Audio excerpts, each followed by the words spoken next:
அஸ்ஸலாமு அலைக்கும் வரஹ்மத்துல்லாஹி வரகாத்து. கண்ணியத்திற்குரிய முஃமினீன்களே, ஸல்லல்லாஹு அலைஹி வஸல்லம் சஹாபாக்கள் இப்படி கேட்டாங்க, ஒரு மனிதனுக்கு அல்லாஹ் 3 சகோதரர்களை வழங்கி இருக்கிறான், இந்த 3 பேர்ல யார் சிறந்தவர்கள் தெரியுமான்னு கேட்டாங்க. எங்களுக்கு தெரியாத நாயகமே நாங்க சஹாபாக்கள்.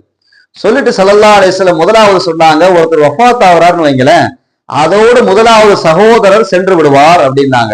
யார் அந்த சகோதரர்? அவர்தான் வாழ்நாளிலே இவர் கஷ்டப்பட்டு உழைத்து சேர்த்த பொருளாதாரம் அவரை விட்டு போயிரும் அப்படின்னாங்க.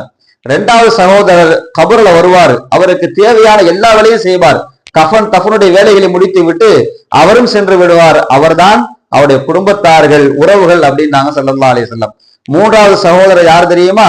கபரிலும் வருவார், மஹ்ஷரிலும் வருவார், கேள்வி கேட்கிற அந்த இடத்திலும் நிற்பார், கடைசி வரை இவரை சுவனத்திலே கொண்டு போய் சேர்க்கிற வரை அவர் ஓய மாட்டார், சொர்க்கம் வரை வருவார், அவர்தான் வாழ்நாளில் அவர் செய்த நல்ல காரியங்கள் நல்ல அமல்கள் என்று சொல்லிவிட்டு இவர் அல்லவா சிறந்த சகோதரர் அப்படின்னாங்க ஸல்லல்லாஹு அலைஹி வஸல்லம். பெருமக்களே, அப்ப வாழ்நாள்ல நல்ல பல காரியங்களை செய்து கபரிலும் மஹ்ஷரிலும் ஜன்னத்திலும் தொடருகிற அந்த சகோதரனை நல்லறங்களை செய்கிற நன்னசிபுடைய மக்களாக நாம் மாறுவோம்.